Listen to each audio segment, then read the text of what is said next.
intubation and hospitalization and dehumanization, which may go on for 20 years before we become a statistic.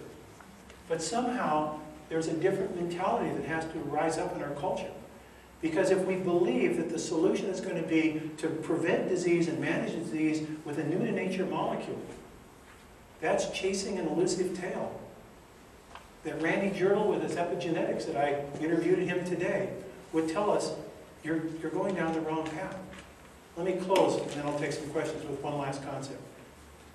This is a big concept, and it bears on everything I've just said. I've been focusing, probably you think, just on nutrition. But I want to use nutrition really as a metaphor to the whole nature of self-regulation. So now I want to go to Moshe Saif and his work at McGill University. Pretty profound work. What did Saif and his group find?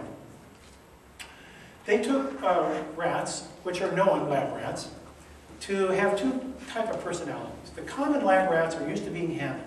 So that you can pick them up if you're a lab rat handler, and they're not aggressive, they don't bite you, they maybe don't like it too much, but they're not really that aggravated. But then there are another group of lab rats that, boy, they are absolutely high stress prone. You put your hand in the cage, they just attack, they're writhe, I mean, they're just really angry. It turns out that these stress prone lab rats, when they have litters, are generally abandoning mothers. They don't really care for their young, they don't groom them, lick them. And those baby lab rats, as they grow up, are like their parents. They're aggressive, they bite, they're angry.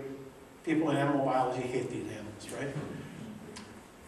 Now, what happens if you take the pups from the mother who doesn't groom them, the abandoning mother, and you put those pups over with a mother who is licking and grooming her babies just like normal rats should do?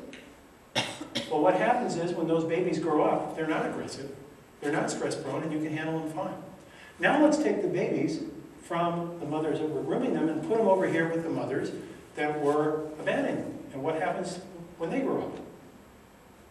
They grow up to be aggressive and not like to be handled and bite. Now, here is the kicker of all of this.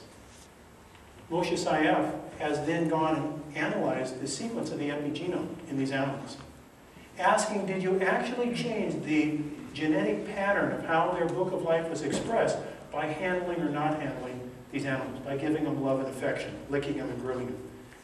And it turns out that the methylation patterns on their genome are related to the grooming, not to their parentage.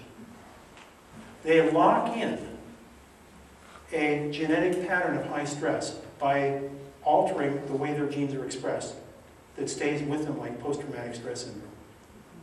Now think of our society. I know we're not rats, but just think of what this could mean, what I'm just describing.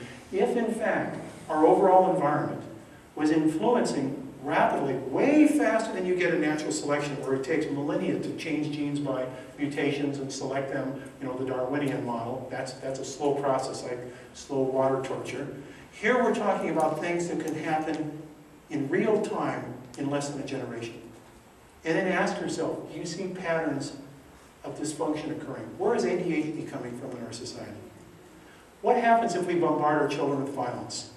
What happens if we compress them in front of the TV and video games? What happens if they don't exercise outside? What happens if we feed them fast food and all they see are time-compressed kind of antisocial environments? What are the implications on their epigenome? And are we then becoming the legacy of our own environmental experiment? These are profound questions that you don't find the solutions to out of a prescription pack. Why is it that 20% of boys in some elementary school systems are now on Ritalin?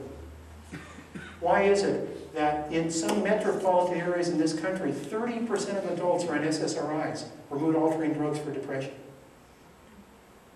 Did we just suddenly wake up with melancholic genes? These are the profound underpinning questions that sit below universal health access. And I believe unless we deal with that, we don't get health care reform. We just get more of the same.